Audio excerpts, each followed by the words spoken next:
आज हम संसाधन एवं विकास अध्याय की बहुविकल्पी प्रश्न करने जा रहे हैं, जो इस प्रकार हैं। संसाधन की विशेषता है, क्या है? उपयुक्त सभी, यानी कि सभी क्या क्या होते हैं संसाधन में, इनका मूल्य होता है, ये बहुउपयोगी होते हैं, ये प्राकृतिक और मानव निर्मित दोनों होते हैं। संसाधन का संबंध है किससे? है प्रौद्योगिकी से, प्रकृति से, संस्थाओं से माना गया संसाधन का संबंध है। निम्नलिखित में से कौन सा जैव संसाधन नहीं है? जैव संसाधन नहीं है जो जीवित नहीं है, वे हैं चट्टाने जीवित नहीं हैं, यानी कि प्राणी जात जीवित है, वनस्पति जात, पशुधन इनमें अपने जैसा जीव पैदा कर सकते हैं, चट्टाने नहीं कर सकती। निम्नलिखित में से कौन सा अजैव संसाधन है?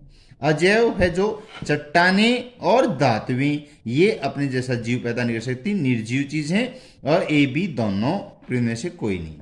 निम्नलिखित में से नवीकरण योग्य संसाधन है जो बार बार प्रयोग होता रहता है। उपयुक्त सभी, जल बार बार प्रयोग होता रहता है, वर्षा द्वारा, भूमि के गर्भ के द्वारा निकालकर, वन एवं वन्य प्राणियों, मृदा एवं कृषि उपजें, मृदा में भूमि की कृषि अनेक फसलें भूमि में ही पैदा होती हैं, इसलिए सभी चीजें नवीकरणीय हैं। नवीकरणीय योग्य संसाधन नहीं है, खनिज नहीं है, जैसे कोयला, पेट्रोल, डीजल, ये प्रयोग होने के बाद राख या धुआं बनकर खत्म हो जाते हैं। निम्नलिखित में से कौन सा जीवाश्म ईंधन नहीं है? लौह अयस्क जीवाश्म ईंधन नहीं है, बाकी कोयला, पेट्रोलियम, प्राकृतिक गैस ये जीवाश्म ईंधन हैं। निम्नलिखित में से कौन सा स्वामित्व के आधार पर संसाधन का उदाहरण है? घर, सड़कें व नहरें, सामलात भूमि, इनको सभी मिलजुल कर प्रयोग कर सकते हैं। सामलात भूमि होती है जो सामुदायिक स्वामित्व वाला संसाधन नहीं है। घर सामुदायिक समूह का लिए, घर एक आदमी का होता है या 5-10 आदमी जो होते हैं घर में उनके लिए होता है, सामलात नहीं होता, यानी कि सामुदायिक नहीं है।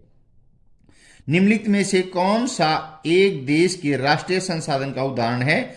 खनिज पदार्थ, जल संसाधन, राजनीतिक सीमा के अंतर्गत भूभाग सभी।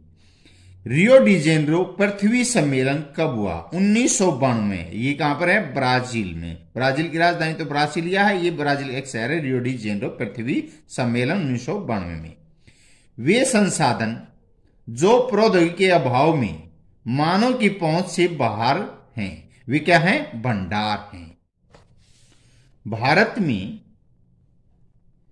निम्नलिखित में से कौन सी भू आकृति पाई जाती है? पर्वत पाए जाते हैं, पठार हैं, मैदान और द्वीप हैं, सभी भारत में पाए जाते हैं। भारत में कुल भूभाग का कितने प्रतिशत भाग मैदानी है? 43% भाग मैदानी है। भारत के कुल भूभाग के कितने प्रतिशत भाग पर पर्वत हैं? 30% भाग पर पर्वत हैं। भारत के कुल भूभाग का कितने प्रतिशत भाग पठारी है? 27% भाग पठारी है। भारत में राष्ट्रीय वन नीति कब लागू की गई? 1952 में। 1952 की राष्ट्रीय वन नीति के अनुसार धरातल के कम से कम कितने प्रतिशत भाग पर वन होने चाहिए? 33% भाग पर वन होने चाहिए। भारत का कुल भौगोलिक क्षेत्रफल कितना है? यानी 32.8 लाख वर्ग किलोमीटर है। इसे पूरा है 32,87,263 लाख वर्ग किलोमीटर है। निम्नलिखित में से पुनः चक्रीय संसाधन है? धातुएं हैं। निम्नलिखित में से अचक्रीय संसाधन जीवाश्म ईंधन है। ब्यूटीफुल नामक पुस्तक की रचयिता सुमेशर हैं। हमारा साझा भविष्य नामक पुस्तक का संबंध निम्नलिखित में से है संसाधनों के संरक्षण के, यानी संसाधनों को भविष्य में आने वाली पीढ़ी के लिए बचाकर रखना है। भारत की कुल सूचित क्षेत्र कितने प्रतिशत भाग पर खेती की जाती है? 54% भाग पर। भारत के निम्नलिखित में से किस राज्य में 10% से कम भाग पर खेती की जाती है? अरुणाचल प्रदेश में, मणिपुर, नागालैंड में 10% भाग से भी कम खेती की जाती है। भारत में इस समय के लगभग कितने प्रति भूमि निम्नीकरण से है? 13 करोड़ हेक्टेयर है। भूमि उपयोग के प्रारूप का उदाहरण क्या है? शुद्ध भूभाग क्षेत्र कितना है? 1 प्रति भूमि सभी। निम्नलिखित में से किस राज्य में शुद्ध भूभाग क्षेत्रफल की दर कुल क्षेत्रफल के 80% से भी अधिक है? पंजाब और हरियाणा में। पंजाब और हरियाणा और पश्चिमी उत्तर प्रदेश में भूमि निम्नीकरण का कारण क्या है? अधिक सिंचाई द्वारा भूमि का विदोहन हो जाता है। अति पशुचारण किस राज्य में भूमि निम्नीकरण का कारण है? राजस्थान में अति पशुचारण भूमि कट जाती है, मध्य प्रदेश में, गुजरात राज्यों में। भारत में कितने प्रकार की मृदा पाई जाती है? 6 प्रकार की मृदा यानी भूमि पाई जाती है। भारत का संपूर्ण उत्तरी मैदान बना है जलोढ़ मृदा का। जलोढ़ मृदा जो नदियों द्वारा लाई गई मिट्टी होती है उसे जलोढ़ मृदा कहते हैं। बहुत अधिक उपजाऊ मृदा है वो जलोढ़ मृदा है। किस राज्य में पर्वतीय मृदा पाई जाती है? जम्मू कश्मीर में, हिमाचल प्रदेश में, उत्तराखंड में पर्वतीय मिट्टी पाई जाती है। के लिए कौन सी मृदा सर्वोत्तम होती है? काली मृदा होती है। खादर और बांगर का संबंध किस मृदा से है? जलोढ़ मृदा से। यानी खादर जो अब वर्तमान जहां पर बाढ़ आ जाती है तो वहां है खादर, और जहां बहुत समय पहले बाढ़ आई थी अब बाढ़ आनी नहीं थी वहां पर बांगर है।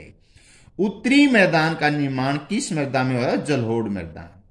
किस राज्य में मरुस्थलीय मृदा पाई जाती है? राजस्थान राज्य में। इसी मृदा काजू की फसल के लिए उपयुक्त है? लेटराइट मृदा। अवनालिका अपर्दन के बाद जो भूमि जोतने योग्य नहीं होती उसे कहा जाता है उत्खाद भूमि कहते हैं। मृदा अपर्दन को कम करने का साधन निम्नलिखित में से है? समुच्चय जुताई द्वारा, घास की पट्टियां, पशुचारण पर नियंत्रण रोक लगाकर मृदा का अपर्दन से कम कर सकते हैं। मिट्टी के कटाव एवं बहाव की प्रक्रिया को कहा जाता है मृदा अपर्दन। मैदान अथवा ढालू क्षेत्र से हवा द्वारा मिट्टी को उड़ा ले जाना क्या कहलाता? पवन अपर्दन।